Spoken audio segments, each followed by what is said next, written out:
everyone, Joe here from ActionX, and welcome to What's in the Tube. Happy holidays. Well, happy early holidays. It's kind of being posted a little bit too early, but it is a Santa Claus show, so I'm like, kind of have to say it. Got the Santa hat and everything on. We're back, season 2 of the Santa Claus, and spoiler Phil, just get it all out of the way there, everyone. If you're coming back up to the season 1 review, welcome back. It's been a very long year, but a very, very long year. That honestly, considering the first half of the 2023 in general felt so long. Then we had the strike. Then we had the other strike. And literally out of nowhere, I just got reminded of this season's existence because they put up that superhero poster of Santa Claus, and I'm just like, okay, weirdish. Okay. And then I was like, then literally the show was about to come back, and I'm like, oh shit, okay, here we go again. It's time for another X amount of episodes, which was another 6. I'll talk more about that idea later. And honestly, to get down to it, as much as I love the Santa Claus, universe, the franchise that's cultivated between 3 movies and now 2 seasons of the show, I'm a little bit disparaged to say I wasn't really super solid on season 1. I don't exactly remember my thoughts 100% on season 1. I do remember it felt a little bit rushed. Like it was one of those casualties of Disney Plus where they have the wrong messaging for it, where they expect these shows to be like longer movies, but they look and feel like a TV show because of the longer format, but it's supposed to wrap up quickly like a movie, and that's kind of like a downward turn because like you don't have enough time to really develop these characters, take time to pace out the story pretty well. Things seem either too fast or too slow, and then you're missing something when you're at the end of it. It's like you miss like 3 to 4 episodes, but they just never existed. That's what I feel about Santa Claus season 2, where I don't want to say the season should have been like a 20 episode season or even a 13 episode season. I don't think it warranted that, but I felt like going at the end of it. Now I'm recording this just as the finale went live and I watched it. I felt like we needed at least 2 more episodes to really round out the story, to get the meat into it. But at the same time, it didn't feel like there was much for them to do, which is kind of weird, mind you, because it kind of felt like this is one of the weird things where like it felt like filler, but it didn't feel like filler, if that makes sense. Where there are great aspects of this show that I love, especially Tim Allen's Scott Cowell returning again, his family continuing their ever-loving banter, obviously expanding, I guess we'll call it the Santa Claus verse, the Claus verse or something like that. And, honestly, they had a really big potential. Like, honestly, this storyline, like, it felt like it was resolved the way it had been. But at the same time, they could have taken advantage of, like, really delving into, like, getting into, like, maybe splitting this up into a longer 2-season thing, or like even like having a longer season in general. Like there was just, I think, so much they left on the table, and at the same time it feels like a weird finality to it where like it doesn't feel like there's more story to tell, but they still left breadcrumbs going for like what could happen next. It's one of those things where like this felt like one of those shows like it doesn't really feel like it was made for television. It was just made because like it was just a fun, cool, nostalgic. Like, hey, Disney has a Santa Claus. Why not do something for Christmas time? And they've done it for 2 years now. Will we do a third? I don't really know. But the way we leave things off this season, it felt like you could tell a couple more stories. Not a lot, but like I also feel like this could, if the show doesn't get renewed, the way it ended was like, okay, I'm happy with it. Like it's kind of like a closed-ended thing in a way. That makes sense. This is a weird smorgasbord of like multiple different avenues, multiple different levels of like storytelling and engagement. But at the same time, it's just I think it was an average season of TV. Like I would want more, but at the same time, I'm not clamoring for more. If that makes sense. It's not a negative thing, mind you. It really isn't. It's just really meant to say that I view this as like this was just a fun 6 weeks, but if we never get to see more of the Santa Clauses, maybe until like whenever the next iteration is, or a reboot, or maybe 10, 15 years now when Tim Allen's even like actually grandpa age to become Santa Claus properly. We'll see how it goes. But for me, in terms of my regular recommendation before we go to more deeper into spoilers. So this season was fun. It was a fun season. I would recommend it. If this is a perfect, another one of those perfect watch it by Christmas time. It's literally like 3 hours. You can binge that out pretty quickly. I would recommend watching Christmas Day, and that's it. No more. Have a hot cocoa next to you. Have a loved one in your arms, and like just enjoy. That's basically. It's not something I'm clamoring you should really like run to like your Disney Plus accounts right now and open it up and watch all of it. It's not something like that. But if you can't wait till Christmas, wait till Christmas.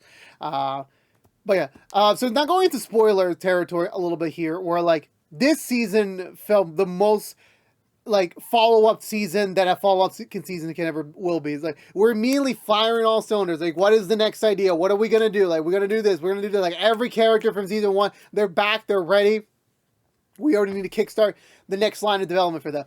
And honestly, for me, it felt like, again, when I was talking about it at the beginning, was like this felt like another season of television. Where like they're hoping to make another one after this because it just feels like these characters are like we're still in the middle of their current stories that like it's gonna take us the next season to finish up that story. And then when you get to episode 6, it kind of felt like, oh no, it's all said and done. We're done here. And I'm like, okay. I mean, that was it. It's really kind of weird, mind you, where the story this time is a bit different, where last season took place in the course of like 2 Christmases. We don't even have a Christmas, like technically speaking, throughout the events of this season. It takes place just in the first, I want to say just the first 5 months of the year. Yeah, the first 5 months. That's about it. And then we're immediately thrown into, like the main cults of the story, where after Calvin kind of fucked up with I forgot Cal Penn's character from last season. He's like, okay, I'm not ready to go. But what was interesting is that every single bit of like actual like character moments they had last season is kind of thrown away mostly. And I say mostly because certain elements were taken and then certain elements were kind of like disregarded or like we don't even get a mention. Like, yeah, well, Scott and Buddy, Scott and Cal were like the only 2 real characters like still had their development kind of carried over into the, well, not kind of, they did carry over, especially with Cal getting a new girlfriend at the end of last season, and then with Sandra and Carol, they both kind of felt like, Carol readopted her old life, if not better than before. Sandra was, evolving to like, being a social kid, to having friends, to connecting with animals and have a social life. And then obviously, things happen. They have to move back to the North Pole. And it kind of felt like, yeah, we're back. We're kind of like, picking up where we left off. We're like, no real, like, it doesn't really feel like, they actually, like, it didn't feel like a tremendous impact to, and I could be wrong, like, it didn't feel like their stories in season 1 impacted their characters in season 2. It kind of felt like we're taking up the core concepts of them again from the first episode of season 1 and kind of just transplanting that here, like, okay, now we're kind of moving forward here. And again, I say kind of because, like, they do make references, they do mention it, but, like, it's not a real, I don't feel that they, really remember. We don't get references to, like, Carol, like, honestly, I was expecting season 2 to be completely different, mind you, and then it was actually pretty different. Where like season 2 kind of felt like, again, a traditional TV season, where like you have our characters kind of picking up where they left off, delving into new storylines, new character directions, and then you have a new big bad. Where like Cal Penn's character last season wasn't a big bad, very much purposely. It kind of felt like just the industrial rich guy complex where like you just don't notice the damage you're causing until it's too late time of ordeal. Where in this case with our villain Magnus Agnes, or the Mad Santa, played by the incredible, I forgot his name sadly, but he played Mitch, no, not Mitch, Cam in Modern Family, and he was a funny actor by then. So I was really curious to see how he was gonna bring his take of Santa into the Clausverse.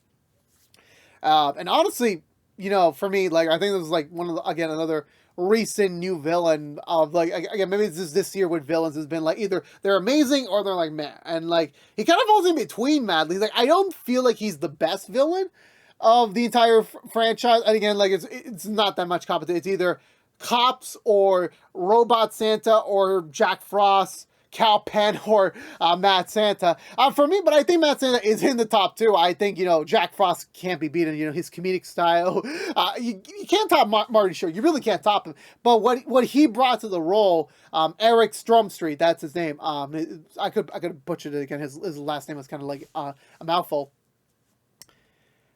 you can't top that. But what he does with Matt Santa is like, it's interesting. We're like, it's not your traditional stupid villain. Like, I think like villains like I think Draken or Dr. Doofenshmirtz, to mention like, villain, like cartoonish villains for my day, like when I was a kid, to make it like, that's kind of how I view him. We're like, yeah, he is a villain, but he's not like a overly sinister villain. Like, I don't really feel like he has a tremendous presence of evil. He's just kind of evil for evil's sake, if that makes sense. Like, in a kind of like a more selfish way rather than a malicious way, if that makes sense. And him bringing to the conflict was a bit interesting. Where like, it's not something that I'm used to. Where like literally him and Cal don't, him and Scott don't even collide till like the 5th episode. And I'm like, that's interesting. It's kind of like they've been developing their own things like on the opposite ends, and they came together for like just basically 1 or 2 encounters. So I felt it to be a little bit different, mind you. But we'll get more about that to the characters then for a second. But the overall story of like, the weird thing about it is like this felt like more like this is a character development focused season rather than like we're facing like a real story, because last season's storyline was Scott had to find a replacement to being Santa Claus, as well as trying to embrace a normal life, and then realizing that his time is not now to retire.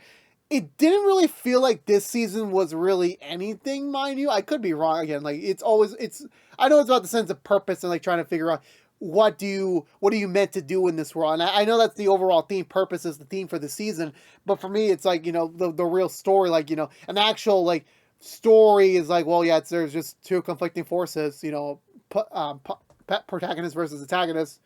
That's about it. And I'm like, it's not really the best thing. Like, I don't even know what I'm expecting for a first show called The Santa Claus. It's like, it's not something that I was expecting to be like, OMG, this is like, such a big, a Game of Thrones or like a Westworld, like, such an in-depth storyline. I wasn't expecting that whatsoever. But for me, I was just thinking like, I don't know, like I was kind of expecting something a little bit more grandiose. And considering the fact, it's someone called the Mad Santa, like I thought there was gonna be like, I thought there was gonna be like a bigger plan, a bigger scheme.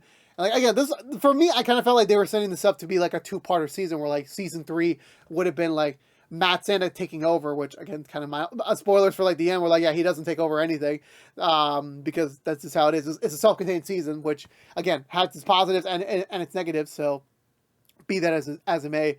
But again, like the strongest thing with this season is that they focus on their characters more, like, focusing on just their journeys, their development, focusing on what's next for their lives.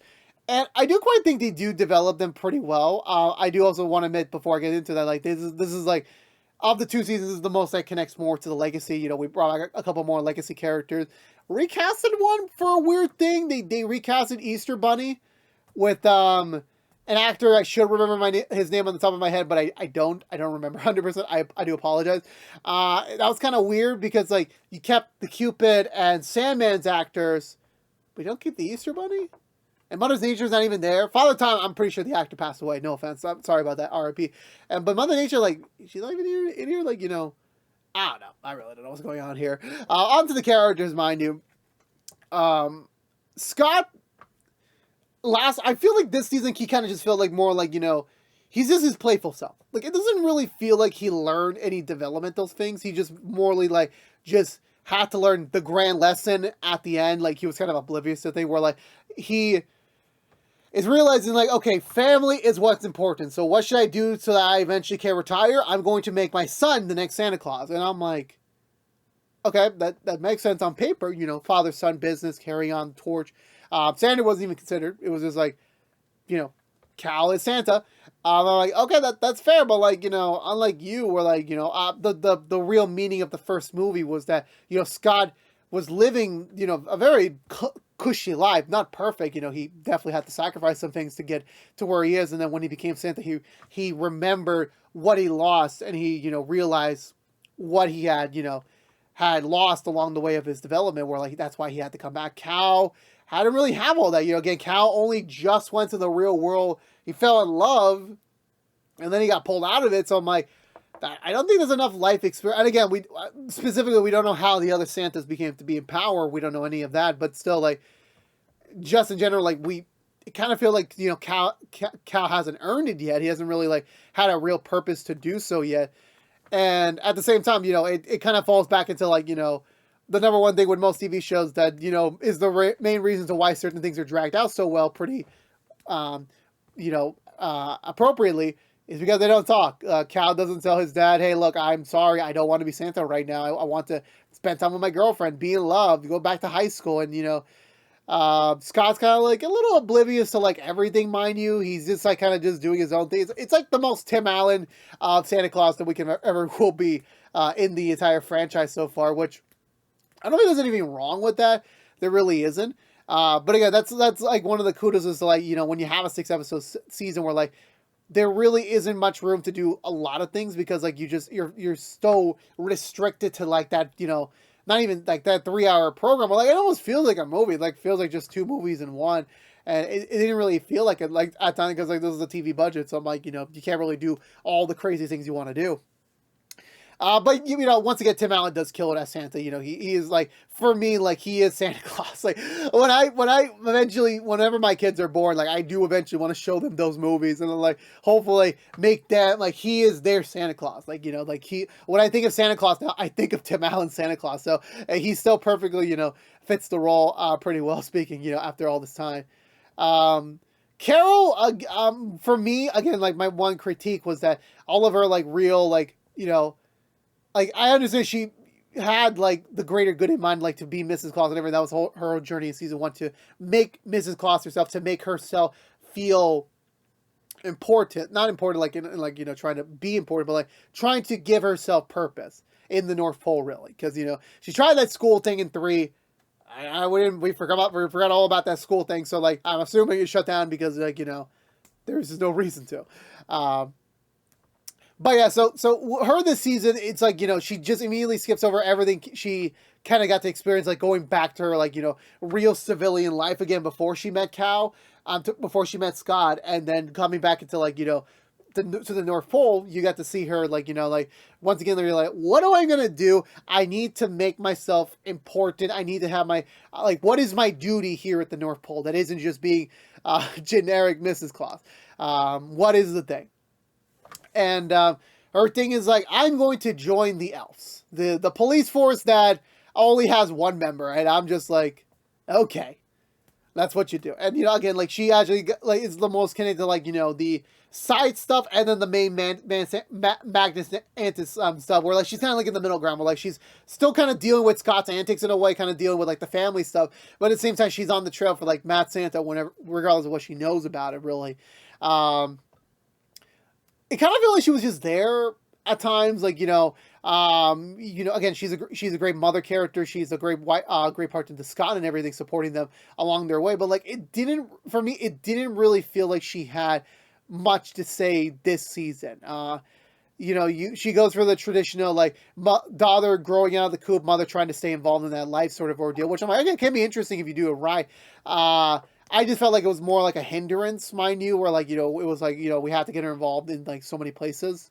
Like, I don't know, it didn't feel really earned, mind you. Like, I don't know why. It didn't feel earned. Like, she was just, I don't know how to say it. I really don't. Cal, again, like any, dumb kid, like by myself, like, you just, when you fall in love, you just fall in love. You just gotta have, he becomes a lovesick puppy throughout the entire season, which again, can be amusing. It really can, but like, when you have this like duty to be Santa Claus and you don't really take it seriously, it's like, yeah, like how are you oblivious to the fact that your dad's really trying to force you to be Santa Claus and you don't have the balls to talk to him about it? We're like, again, like Scott is like the nicest dad on the planet. At least, this, chapter of it, where like, we haven't seen much of like an aggressive side of him like in a few installments, but Cal not really being able to like speak up for himself, kind of like, again, like a lot of things could have been solved had he just told them at the beginning, can we take a break with this? Like, I understand you kind of want to do this, but like, I still want to like, I got a taste of real life. I kind of want to do this thing. I got a girlfriend now who's like kind of willing to like deal with me being related to Santa Claus. Like, it's not every day. Like, I guess her and Carol are going to be like the only 2 rare beings to like actually agree to this life. Well, not 100% really, but still. And again, like, and I get like, you got to move the plot along. Like, Cal was kind of like the main reason why the second half of the season happened with, his in brashness, his decision making like kind of led to like more of the conflict at the end to occur, which again, that's how it works. You got to move the plot along somehow, make sense of it all. I just, again, I just felt like, one of those like communication's key. Talking can save a lot of time, It really can. Sandra again, like, they kind of like disregard the talking animal stuff. They still mention it a couple times, but like now she's got magic now. She's got powers. And I'm like, cool. Where did that come from?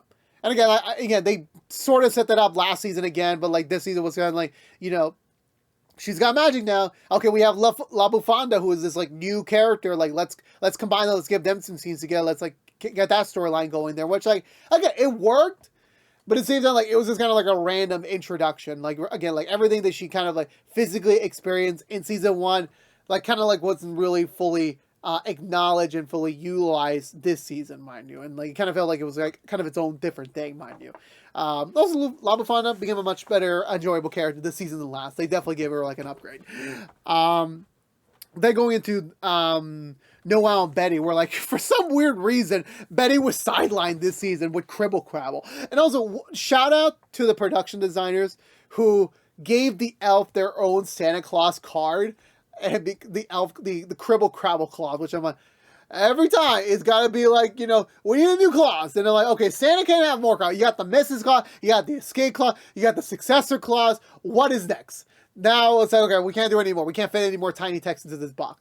Now there's elves have a contract. They have cards. And like once every few millennia, they have to take Cribble Crabble, which is basically they take 1 year off of the North Pole to reset themselves, to rejuvenate themselves.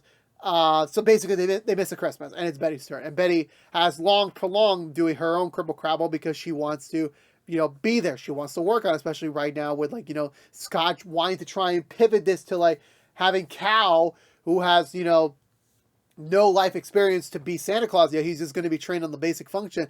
It doesn't sit them with confidence, as that's when they get reminded of like the last time they had a bad Santa was Magnus Agnes, and they just don't want to repeat that again. Like Cal may not be it, but like you never know. Like a few years down the line he could like he could change, and she's trying to avoid that. And so she doesn't really have much development. She's there for the first episode, a little bit in the second episode, and then she comes back towards the end. Once she realizes like, oh shit, things are happening now. Like I gotta get back home. I gotta get back and help out the gang. So in reality, her like she's just I don't know what the reason was. I really don't know. I don't know if the actor was tied up in a project or like they just wrote that in like they couldn't fit Betty in anymore because like she's the logistical one, and we're dealing with an enemy that is kind of complex but also not really that smart. So like we can't have Betty there full time, which like again kind of weird, but at the same time it's like. Take that as you may. Take that as you may. Her rivalry with what's the villain? Damn it, I forgot the gnome. Magnus Agnes's gnome. I already forgot her name. Olga was kind of like kind of shallow, hollow. Like another big criticism I had and a missed opportunity they have is like we did not get to see a full prequel episode with Magnus Agnes. We did not. We just kind of like saw him. Which I'll talk about him in a second, but like we kind of just saw him just show up. He talked about his past. He talked about his action. We did get to see some flashbacks, but I really was waiting for like a full flashback, like the origins of Magnus. How does he become who he is? Why is he the way he is? How did he get caught? And like we got to see aspects of that, but like it wasn't really sustainable enough for like Olga and Betty to have their own rivalry. It didn't. Like just kind of felt like a last minute thing they shoot in to like the last episode because we needed an action scene, so I'm like, let's let these two actors fight each other, which I'm like, cool. Hope they had fun that day. Hope they had a lot of fun that day. Then going into like Magnus, Noelle was just I love Noelle so much. It's like, God, I love him so much. He's just so like, I would love a son like him where like he's just a little bit dumbfounded, but he has a heart full of joy. That's the type of son I want. So I do like Noelle very much, very much. And then going into Magnus Agnes, where he is, again, Eric Stonestreet, I think he made this character his own. He, like, it felt like traditional villain, like, I am evil. I got this stoic, villainous voice, and, like, I am Santa Claus. No matter what, I am the Santa Claus, and I'm going to do whatever I can to prove to people that I am Santa Claus. But I want to say he's a little bit misunderstood, where, like, I feel like the world's kind of pushing him to be kind of like this very bad Santa, and, that's not... It's not what he is really deep down. But like, again, that's kind of when people paint the picture of you for something for so long, eventually it's kind of like, well, I think I give up. I'm just gonna like become this person because like that's what most people accept of me already. Um, so I consider it that much. But like, I think his performance was like kind of right for the show. Like he didn't seem so villainous. Like he felt he felt like he felt right into like where we are at with the character. We're like, it's not like what you're expecting, but it's not exactly what you're not expecting, mind you. And I think he does a great job in that role. I think his outfit is like his distinguishing look, is comparable to Scott. Was like two strikingly different versions. And honestly, I really do like him, and I really wish we got to spend even more time with him. I think he could have had the potential to be at least a great villain. If we had understood him more, because like we don't really get dive in too much of him. Like we've seen his reign as Mad Santa, and then his time trying to become Santa Claus again, but we don't get to see anything beforehand. Like I'm in the event when you have a TV show, like you can really flesh out your villains, give them more time in the pot to cook, so that when you have these big moments at the end where like, oh my god, this is where it's coming to, and like I understand both of these characters now when they fight, they have to like really fight for it. I didn't really feel that, but like again, like I think him finding his purpose to be kind of like a performer was kind of like interesting. It was kind of like not the direction I was expecting, mind you, but like it was very much I think it made sense with that character, like just like his over pompous like high grandiose nature, like it kind of just suits the stage in one form or another. I really do so, but I really hope if this show does, or the franchise does continue, we get to see him at some point, because I really like him. I really do like him. They always find great talent for these characters. Olga was your traditional henchman. She was loud, very angry, funny at times. That was about it.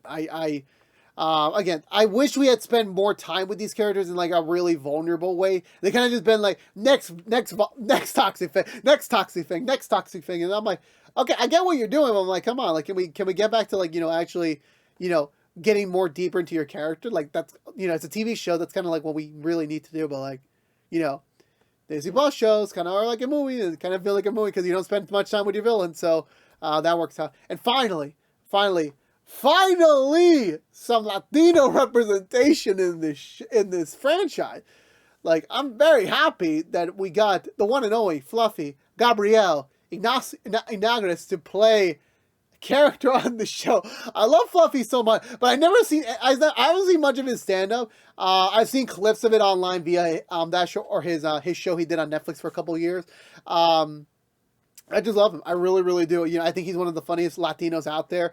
He's up there for me with George Lopez. And I'm just like, how finally I get to really sit down with him and like get to know him more. And like, he is the new he is the comedic relief. He is the definition of, he is the comedic relief. He's got his own storyline going on. Like, he's trying to run Santopolis, Santa Claus Land has been like something he's been dreaming of doing for so long. His dad's filthy rich, so he funded the whole operation. But like, again, like it kind of reminds me of that King of the Hill episode where Bill kind of like trying to make Christmas last well past the time period. Where like he's trying too hard in a thing where like not everyone's gonna like it. You can't sustain a business with just just doing that. So I find that very interesting in that front.